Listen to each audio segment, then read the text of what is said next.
السلام علیکم ورحمۃ اللہ وبرکاتہ۔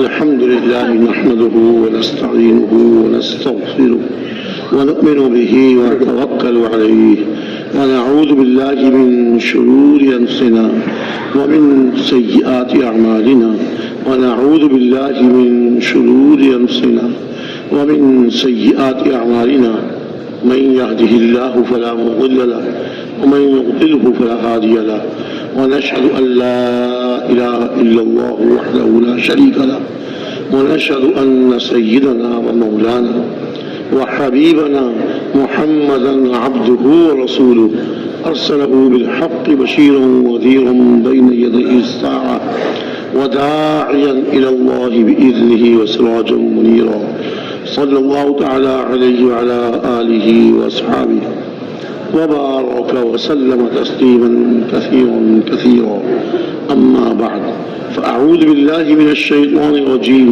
بسم الله الرحمن الرحيم والعصر إن الإنسان لفي خسر إلا الذين آمنوا وعملوا الصالحات وتواصوا بالحق وتواصوا بالصبر.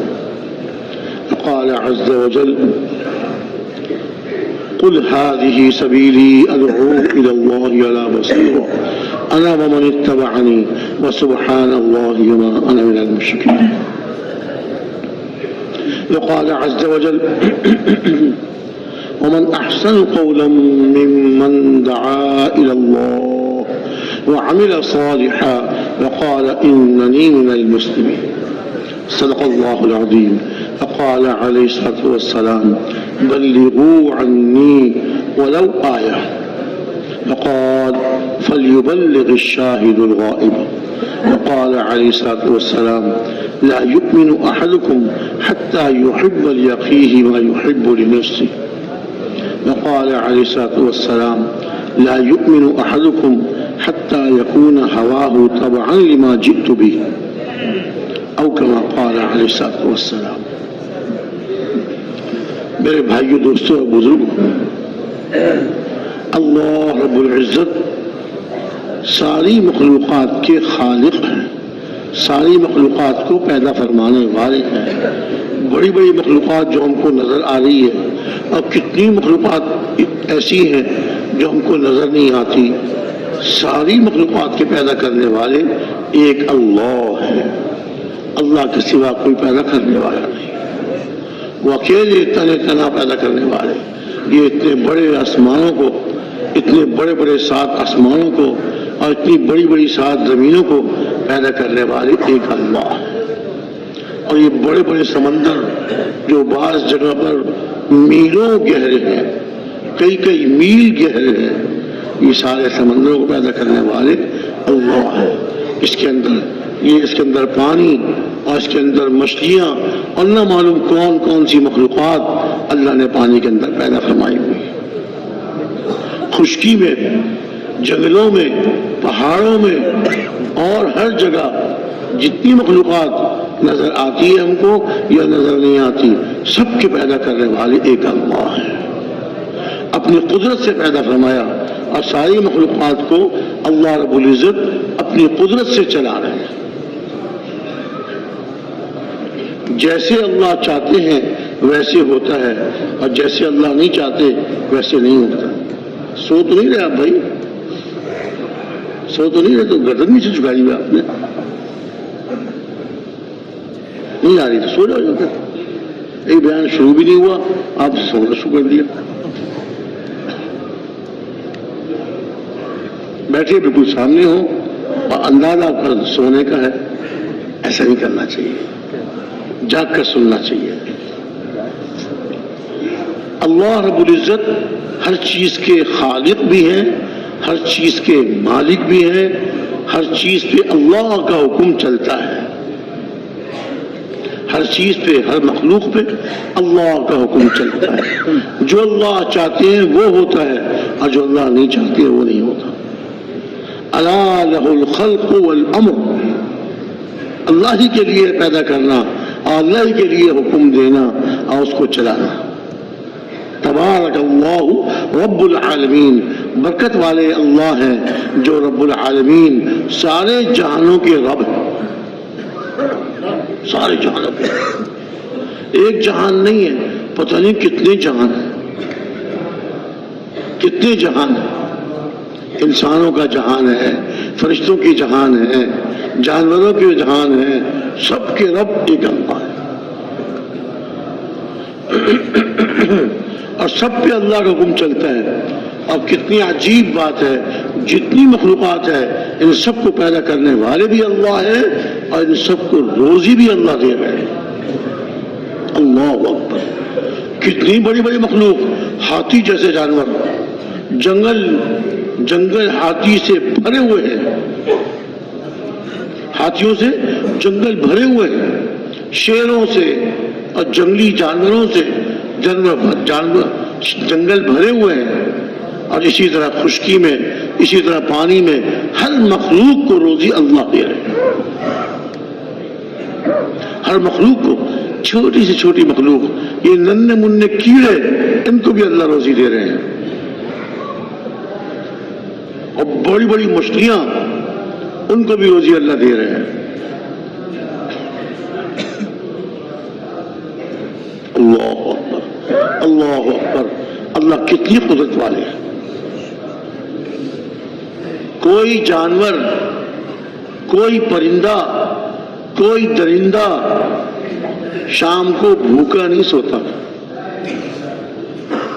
شام کو بھوکا نہیں سوتا۔ بچے کے دنیا میں آنے سے پہلے اللہ تعالیٰ اس کی ماں کے سینے میں اس کا رزق اتار دیتے ہیں۔ بچہ دنیا میں آیا اور بچے کا رزق ماں کے سینے میں آ گیا۔ بکری کے بچہ پیدا ہوتا ہے، اللہ اس کے تھنوں میں اس کے بچے کا رزق اتار دیتے ہیں، اللہ تعالیٰ اس کا رزق اتار دیتے ہیں۔ ہر مخلوق اللہ کے حکم کے تابع ہے، جیسے اللہ چاہتے ہیں ویسے ہوتا ہے، اور جیسے اللہ نہیں چاہتے وہ نہیں ہوتا۔ ما شاء اللہ کان وما لم یشاء لم یکن، جو اللہ نے چاہا وہ ہوا اور جو اللہ نے نہیں چاہا وہ نہیں ہوا۔ اللہ کے چاہنے سے ہوا، اللہ کے چاہنے سے ہوا، اللہ نہیں چاہتے وہ نہیں ہوتا۔ وما تشاءون الا ان یشاء اللہ رب العالمین، جو تم چاہتے ہو وہ نہیں، مگر جو اللہ رب العالمین چاہتے ہیں وہ ہوتا ہے۔ اللہ کے چاہنے سے ہوتا ہے۔ اللہ وہ اللہ جس نے اتنی بڑی بڑی مخلوقات کو پیدا کر دیا، فرشتوں کو پیدا فرما دیا۔ حضرت جبریل علیہ السلام جیسے کہ فضائل رمضان میں آتا ہے، ان کی 600 بازو ہیں، 600، اللہ اکبر۔ اور جب اپنے اصلی جسم میں آتے ہیں تو ان کے پاؤں زمین کے نیچے تحت الثری میں ہوتے ہیں اور ان کا سر عرش پر ہوتا ہے۔ اللہ، اور ان فرشتوں کو پیدا کرنے والے صرف اور صرف ایک اللہ ہے، اور یہ فرشتے بھی اللہ کے حکم کے پابند ہیں۔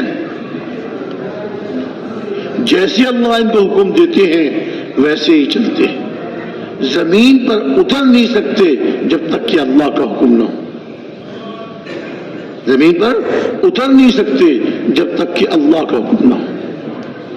مکہ مکرمہ کے کافروں نے 2 آدمی بھیجے مدینہ منورہ، ہجرت سے پہلے کا واقعہ ہے۔